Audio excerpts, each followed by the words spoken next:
இல்ல ஒரு விடயம் சபையில் எடுத்து நிறைவடைந்தால் அந்த விடயம் திரும்ப கிடைக்கும். அதுக்குரிய சந்தர்ப்பம் உங்களுக்கு வழங்கப்பட்டிருக்கிறது. அதுல நீங்க வடிவாக தெளிவாக முடிஞ்சால் சபையில் அதை பற்றி கிடைக்கும்.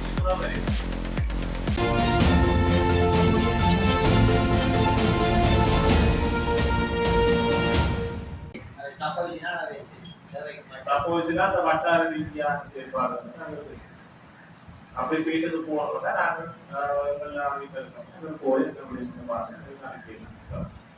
சமர்ப்பிக்கிறோம்.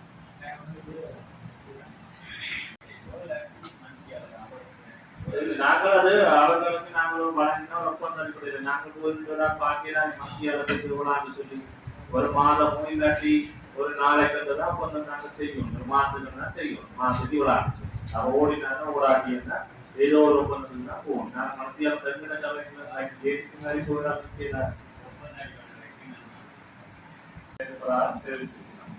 வேறு ஏதாவது விடயங்கள்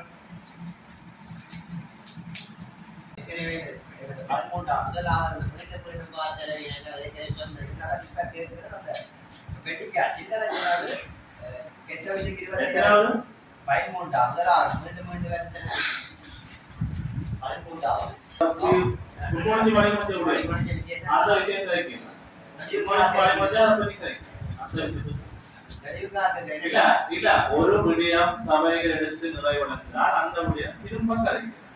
அதுக்குரிய சந்தர்ப்பம் உங்களுக்கு வழங்கப்பட்டிருக்கிறது. அதுல நீங்க வடிவாக தெளிவாக முடிஞ்சால் சபையில் அதை பற்றி கருத்தா திரும்ப வரைக்கும்.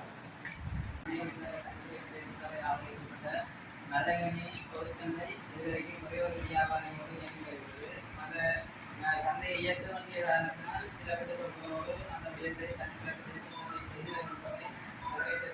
ஆனால் அந்த ஒரு வியாபாரியாக சில நேரங்களிலே கணினியோடு அந்த சந்தை இயக்கம் நம்மை 500 மீட்டர்களுக்குள்ளே வேறு எந்த கட்டணம் விற்க முடியாதென்றே இருக்கிறது. ஆகவே சில நேரங்களில் மாலை நேரங்களில் வருகின்ற வருகின்றார்கள். அந்த கிராமத்திலேயே நடைபெறி வாங்க முடியாத நிலை இருக்கிறது. என்று சொன்னால் அங்கு அந்த சந்தை இயங்குகிறதால் எண்ணெய் கடைகளில் கண்டுபிடிக்கப்படுவதில்லை. ஆனால் அந்த வியாபாரியும் 12 மணியோடு அந்த இடத்தை விட்டு சென்றுள்ளார். ஆகவே இதற்கு நாங்கள் சபையில் நடவடிக்கை எடுக்க வேண்டும். கடைசி ஒரு 4 மணி வரையாவது அந்த வியாபாரியை அந்த சந்தையில் வியாபாரம் செய்ய